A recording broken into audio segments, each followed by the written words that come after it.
వాళ్ళు చావాలి, ఆ పాపం మంగమ్మకు తగలాలి, మొత్తం నాశనమైపోవాలి.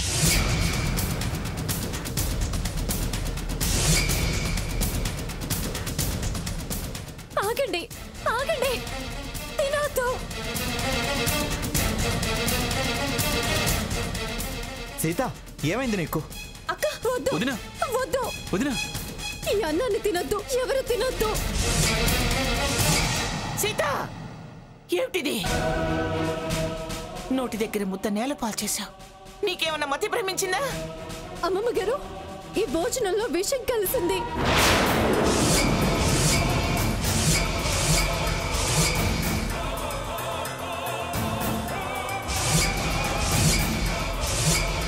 విషం కలవడం ఏంటి? ఏంటి సీత నువ్వు అనేది? ఈ రాక్షసుకు అన్నీ తెలుస్తాయి. గొడవ అయ్యేట్టుంది. మనం ఇక్కడ ఉండడం అంత మంచిది కాదు. పద వెళ్ళిపోదాం. ఎవరు భోజనాల్లో విషం కలిపింది? ఎవరు? అది అది బయట ఎవరో మాట్లాడుకుంటుంటే విన్నాను. రే రే ఆగు, రే ఆగరా, రా రారా.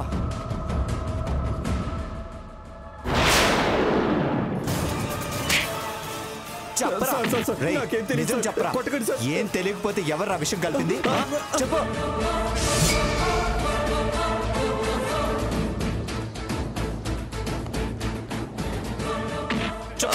చెప్తాను చెప్తాను చెప్తాను సార్. చెప్తావా లేదా? అది హంసానందిని గారు డబ్బిచ్చి విషం కలపమన్నారు.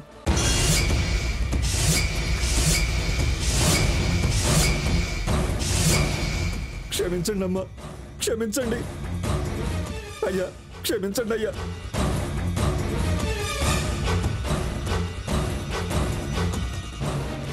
వెళ్ళు. రేయ్ పోరా. అయ్యా బ్రాహ్మణులారా, మమ్మల్ని క్షమించండి. మా శత్రువులు మిమ్మల్ని భోజనం చేయకుండా చేశారు. దుర్మార్గులు చేసిన దానికి మీరేం చేస్తారమ్మా? అభిషేకం పూర్తి చేశారుగా, అది చాలు. నన్ను క్షమించండి. మీ నోటి దగ్గర అన్నాన్ని తోసేసి నేను చాలా పాపాన్ని మూట కట్టుకున్నాను. నన్ను క్షమించండి. ఈ పాప పరిహారానికి మీరు ఏ శిక్ష విధించినా నేను అనుభవిస్తాను. సద్బ్రాహ్మణుల నోటి దగ్గరే ఆహారం నేలపాలైంది కనుక అన్నపూర్ణమ్మ తల్లికి ఆగ్రహం కలుగుతుంది. అందుకు పరిహారంగా మీ కుటుంబ సభ్యులందరూ ఈ పరమశివుని పర్వదినాన ఉపవాస దీక్ష ఆచరించి ఈ ఆలయంలోనే జాగారం చేయండి. ఆ అన్నపూర్ణ శాంతిస్తుంది, మీ అందరినీ అనుగ్రహిస్తుంది. అలాగే స్వామి, మీరు చెప్పినట్టే చేస్తాం. హర హర మహాదేవ, శంభో శంకర.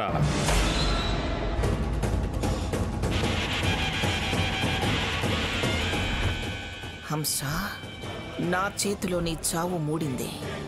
అందుకే ఇలాంటి మొదటి స్టెప్ పనిచేశావు. పొండి.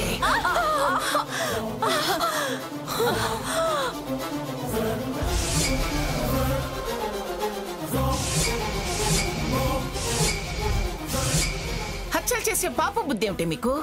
అన్నంలో విషం కలిపి బ్రాహ్మణులను చంపాలనుకోవడం ఏమిటి? మీ దుర్మార్గానికి పరాకాష్ట కాకపోతే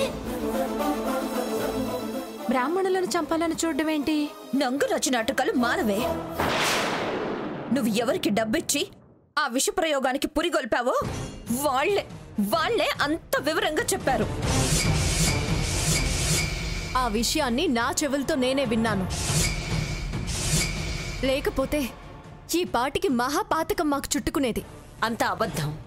మీ అక్కా చెల్లెళ్ళు మమ్మల్ని ఇలా చిత్రీకరించడానికే ఆ వంటాడితో అబద్ధం చెప్పించుంటారు. చెప్పు తెగుతుంది.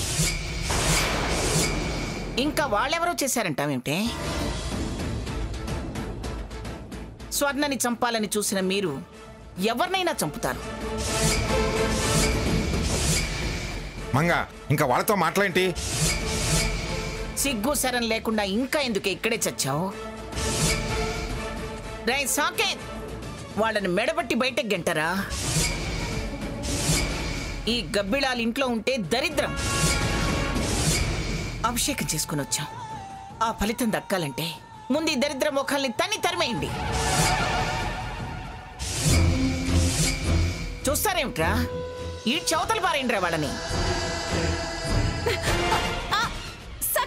పదవే. పద. వదలమంటుంటే. బయటికి పద.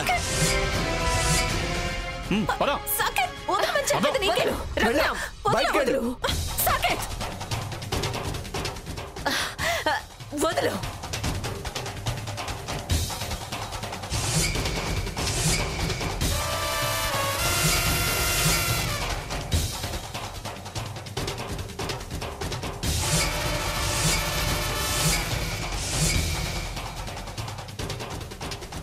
నన్ను బయటకు గెంటే అధికారం, హక్కు ఎవ్వరికీ లేదు.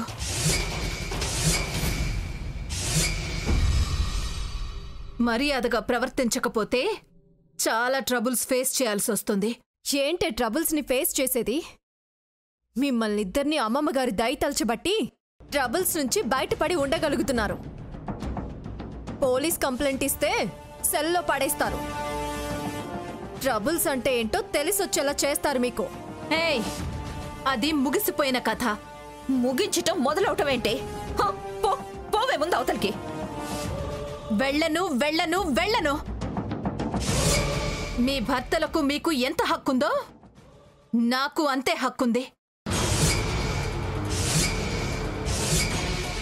ఏంటి నీకున్న హక్కు? ఏయ్ ముసలోడా, ఇది మా ఫ్యామిలీ మ్యాటర్. నువ్వు తల దూర్చకు, మాట మేరకు. ఏమిటే మీ ఫ్యామిలీ మ్యాటరా? అవును, నన్ను మీరు దత్తత తీసుకున్నారు. నేను ఈ ఫ్యామిలీ మెంబర్ని. నన్ను పంపే రైట్స్ మీకు లేవు.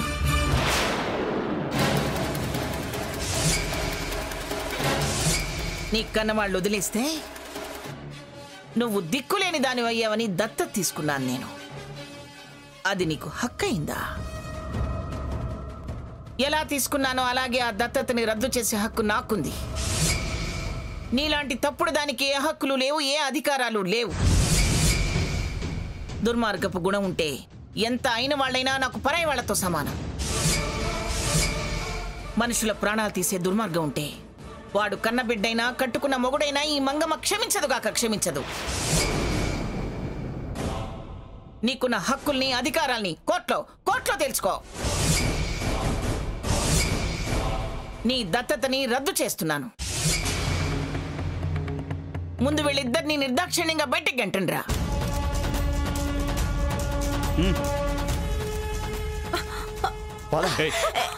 బయటికి పద. వదలు. పదవే. సాకేత్, వదలు.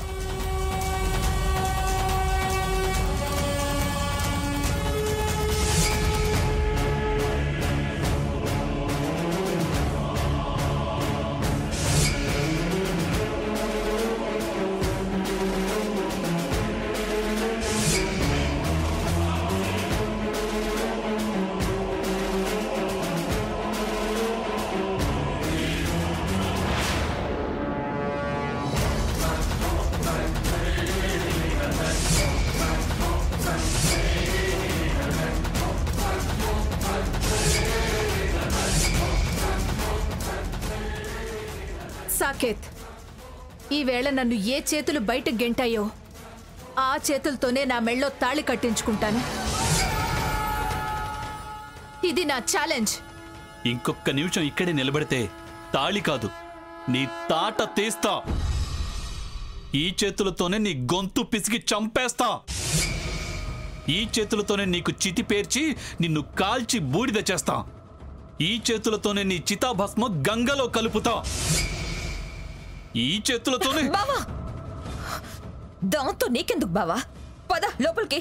హే స్వర్ణ, దక్కడే.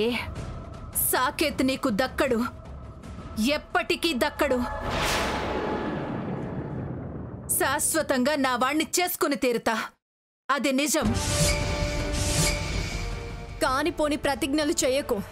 నేను బ్రతికుండగా సాకేత్ని స్వర్ణ నుంచి ఎవ్వరు వేరు చేయలేరు.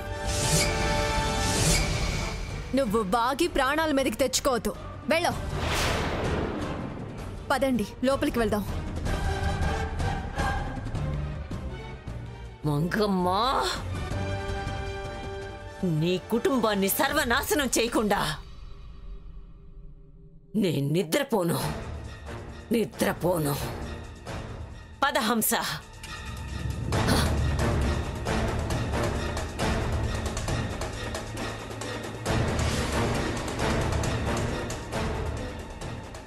ఈ రోజుతో ఇంటికి పట్టిన పీడ విరగడైపోయింది. ఇక నుంచి మనకంతా మంచి జరుగుతుంది.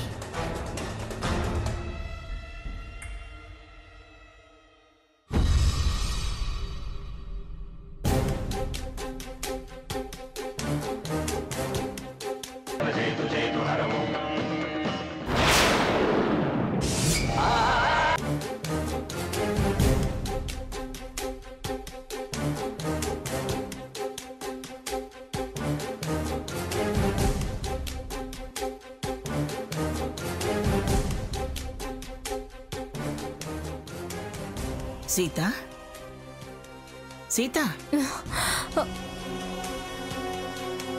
అమ్మమ్మ గారు, ఏంటమ్మమ్మ గారు?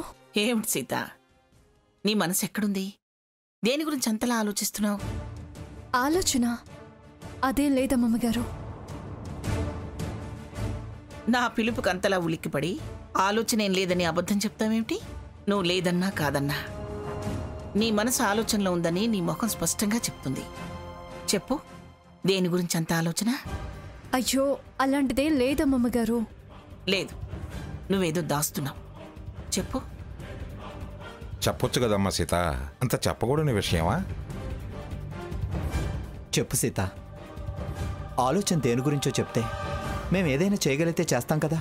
ఏం లేదు, గుళ్ళో హారతి ఆరిపోయింది కదా, అదే ఇంకా నా మనసులో నుంచి తొలగిపోలేదు. ఏం జరుగుతుందోనని చాలా భయంగా ఉంది. ఓ సిని పిచ్చి పిల్ల, మరీ ఇంత అనుమానాలు భయాలైతే ఎలా? అయినా ఏమీ కాదని స్వామీజీ అప్పుడే చెప్పారు కదా, ఇంత చేదస్తమైతే ఎలా? నానమ్మ, తన వల్ల కీడు జరిగితే ఓ పట్టాను వదలదు, దాన్నే పదే పదే ఆలోచిస్తూ ఉంటుంది. సీత, జరిగిందంతా మన మంచికే. అందుకే ఆ హంస భాగీరథుల విషయం నీ చెవిన పడింది. విషప్రయోగం గురించి తెలిసింది. వాళ్ళని మన మధ్య నుంచి తరిమేయగలిగాం. ఇంకా ఎందుకు ఇలా ఆలోచిస్తూ కూర్చుంటావు? వాడు చెప్పింది 100% కరెక్ట్ అమ్మా. ఆ సిగ్నల్ అదే కాబట్టి ఇక దాని గురించి నువ్వు ఆలోచించటం పిచ్చితనం అవుతుంది. తెలివైన దానివి, ధైర్యవంతురాలివి, ఇంతలా దాని గురించి ఆలోచించకు. అవునక్క, మనమంతా హ్యాపీగా ఉన్న టైంలో అనవసరంగా ఆలోచించి మనసు పాడు చేసుకోవద్దు. దుర్మార్గాన్ని దూరంగా గెంటేశాం, పాపాత్ముల్ని పంపించేశాం. ఇకంతా హ్యాపీనే.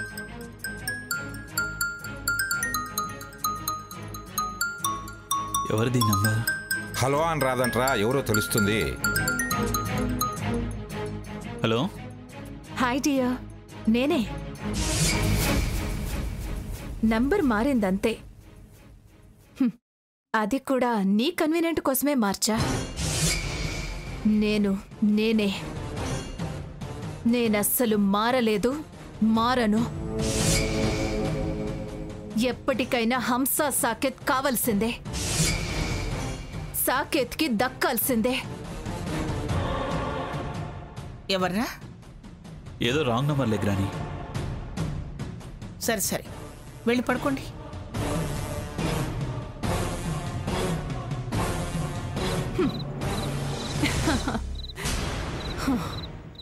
సాకేత్, నిన్నొదిలే ప్రసక్తే లేదు.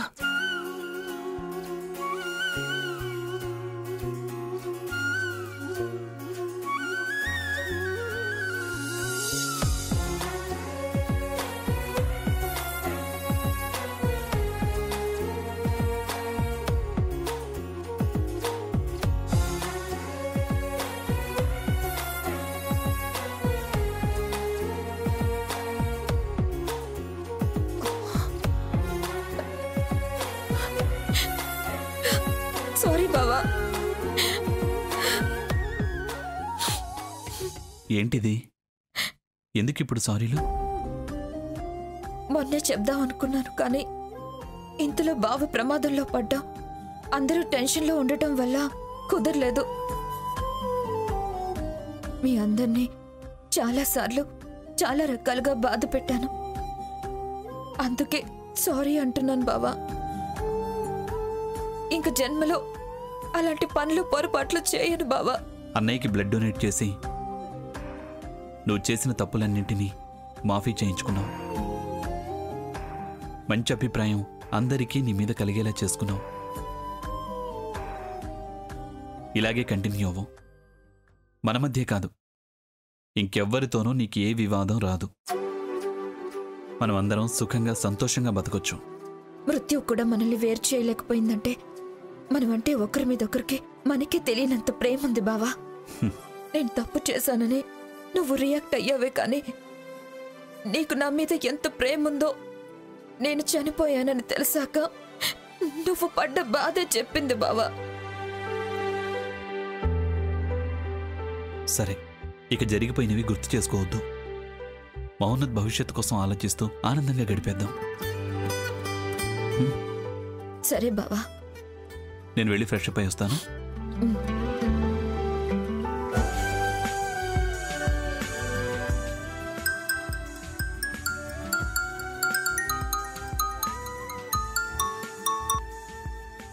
ఫోన్ చేస్తుంటే అలా కట్ చేస్తున్నా?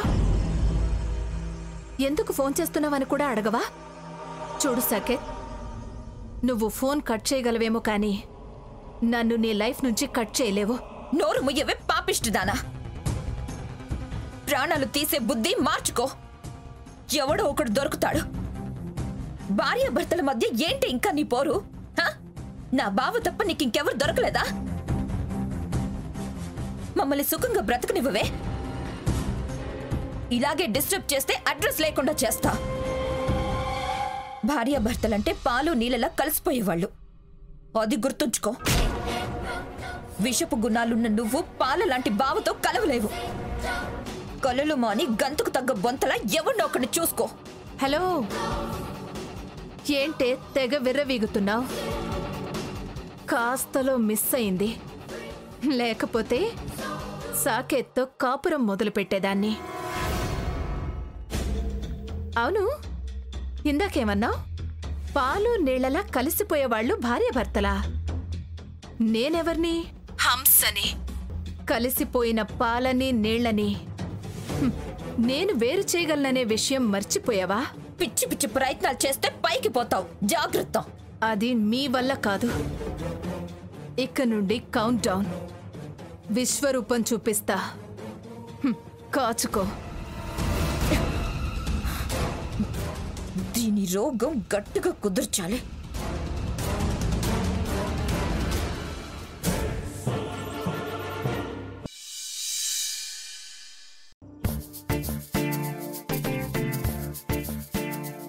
ఏమండి, ఈ నెలలో మనం అందరికీ బోనస్లు ఇవ్వాలండి. అలాగే. అమ్మా, నీకోసం నెల్లూరు జొన్నవాడ కామాక్షమ్మ దేవస్థానం నుంచి ఎవరో వచ్చారమ్మా. అలాగా, రమ్మని చెప్పు. అలాగే అమ్మా. వాళ్ళే ఉంటారండి. అవును. నమస్కారం. నమస్కారం. నమస్కారం. రండి, కూర్చోండి. బాగున్నారా? బాగున్నామండి. సీత, పెద్దవాళ్ళకి ఏం కావాలో చూడమ్మా. అమ్మా, ఇప్పుడేం వద్దమ్మా. అమ్మా, ప్రతి సంవత్సరం మీరు దేవాలయానికి ఇచ్చే చందా వల్ల దేవాలయాన్ని బాగా అభివృద్ధి చేశాం.